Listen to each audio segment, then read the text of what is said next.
Duly noted, 6/13/2019. Hi, I'm Dr. Kathy Dooley. It's been a while, but I'm back again. I've been busy building the Immaculate Dissection courses, but I wanted to show you a really important concept of becoming a better squatter. So way before the baby squats, they do this really cool thing called supine 90-90, and then they move themselves into something called happy baby, where they're trying to learn how to control hip movement on a stable lumbar platform. And let me just demonstrate that with this amazing DNS poster right here.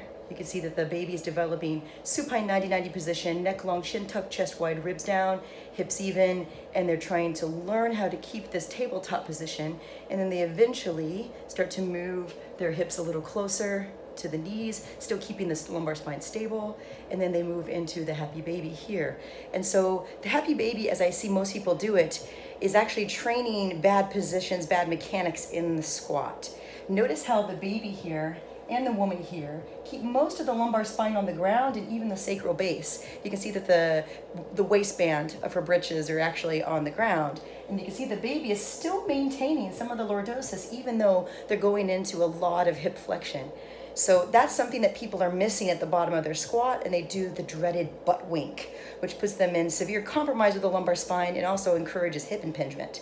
So if we be like babies and we actually work on this for ourselves, we can actually get quite better at this, but we can't do a traditional happy baby as most people learn it. What we have to do is get better at cueing lumbar spine stabilization with hip movement. And I'd love to show you that now. So if you find a chair or a bench, I'm going to use my treatment table. And what we're going to do is we're going to start in supine 90-90 and then move to the happy baby. So if we're in supine 90-90, that basically involves the feet are going to be up on something. And see the tabletop position? As you start to orient yourself, remember the major ID cues of neck long, chin tucked, chest wide, ribs down. That will assure that you are not going to destabilize the lumbar spine in order to gain hip mobility. You never want hip mobility at the expense of lumbar stability. You see a lot of people probably hanging out at the bottom of their squat like this. And so they'll come down, they'll be in pretty good lordosis, and then they'll tuck under. If you do that under load, it's a great way to skeet shoot discs out your back, so it also encourages hip impingement. So to get yourself out of that habit now and to develop a squat where you're maintaining neck long, chin tuck, chest wide, ribs down, hips even, and being safe in the depth of your squat, we can start right here. So supine 90-90, and as you're working on this, just make sure your neck is long, chin is tucked, chest is wide, ribs are down, heels push down into the table, a little bit of external rotation of the legs. Your knees are relative to the front of your hip called the ASIS. And as you have this position, you can maintain all your cues and breathe.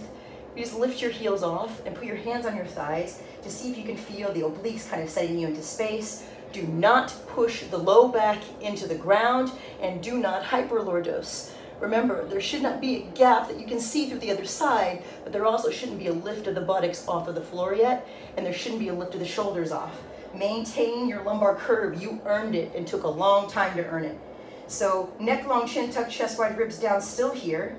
And then as you start to bring the knees closer, what you're trying to do is keep your sacral base on the ground so you can maintain your lordosis, keep your ribs down, keep your chest wide, and then you'll start to reach for your toes while maintaining as much of that sacral base on the ground as you can.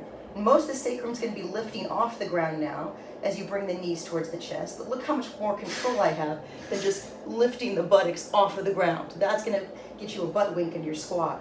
So maintaining that constant neck long, chin tuck, chest wide, ribs down, hips even. You're now going to see if you can reach your great toe. And then pull yourself away, see how much lumbar destabilization you've got. And as you start to touch, you'll see just how difficult this is for the baby. They work really hard on this, which is why they're not mastering it until the later months, around, like 5, 6, 7 months. And so after you start to get that, you can start to see, can I grab more of my toes and still keep most of my sacral base on the ground? And the way I cue this is take your heels and push it towards the ceiling, and then try to push your knees away from your elbows. See if you can actually keep more of the sacrum on the ground. And it's very little of it, but just that base of it where it articulates with the lumbar spine to maintain that last edge of lordosis before you go into full flexion. And after you start to do this, what you'll start to notice is a feeling in the abdomen, a feeling in the hips of very big stability. I'm not grabbing my toes and putting my butt in the air and wiggling my legs around. That's not going to help my squat. What's going to help my squat is being able to stabilize the lumbar spine as the hips are moving, to be able to control that without pushing my low back into the ground, to be able to control my lordosis, but not lose it completely. So that is a very, very effective happy baby. And when you can eventually get all 5 of your digits touching all 5 of your foot digits, you can start to press your knees into your elbows, elbows into your knees, and notice that the hips can go really wide into a pry. And then you start to mobilize the hips after you've already obtained a lot of abdominal stability. And you'll feel like a massive width in your hips. This is what's supposed to be happening at the bottom of a squat, a width of the hips, not knees out. It's hips out on a stable lumbar platform. So as you start to work on this, I think you're going to find it to be a very effective way for you to train your lumbar stabilization in the squat. So consider working in the happy baby on squat days or even on your off days to train the squat so you get rid of the butt wink. Dr. Kathy Dooley, I'll see you next time.